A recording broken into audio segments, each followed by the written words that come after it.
Hello to all. आज हम बात करेंगे एबीपी इंडिया के क्वार्टरली रिजल्ट के बारे में। सच बात करूँ तो मेरे हिसाब से रिजल्ट इतना भी अच्छा नहीं है, बट एक क्वार्टर से लॉन्ग टर्म इन्वेस्टमेंट में कुछ ज़्यादा फर्क नहीं गिरना चाहिए। Let's talk about June 25 result, जहाँ हमें सेल्स ग्रोथ शो हो रही है कंपेयर टू लास्ट ईयर, और ये सेल्स ग्रोथ 15 करोड़ की है।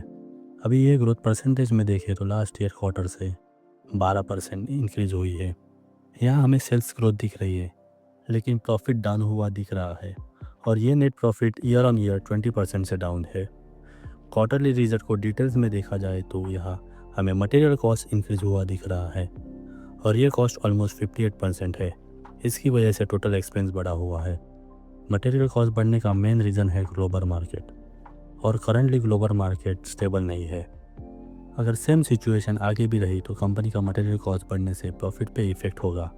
अभी मटेरियल कॉस्ट कैसे कम कर सकते हैं, उस पर कंपनी को एक्शन लेना होगा, क्योंकि ये फर्स्ट टाइम नहीं है मटेरियल कॉस्ट बढ़ने का। पास्ट में भी मटेरियल कॉस्ट बढ़ा था ऑलमोस्ट 60%। जब भी मटेरियल कॉस्ट बढ़ा है कंपनी का प्रॉफिट कम हुआ है, और ये था फर्स्ट रीज़न कंपनी के प्रॉफिट्स कम होने का। सेकेंड रीज़न है कि कंपनी के बहुत सारे कस्टमर क्लेम्स आए हैं इलेक्ट्रिफिकेशन सेगमेंट में, जैसे कि कॉन्ट्रेक्चुअल डिस्प्यूट्स, एग्जीक्यूशन डिटे और वारंटी सर्विस इशू, और ये सब अप्रॉक्स 39 करोड़ का है। थर्ड रीज़न फॉरेक्स इम्पैक्ट का है। ऑलमोस्ट 56 करोड़ का नेट लॉस रुपी डिप्रिशिएशन की वजह से हुआ है।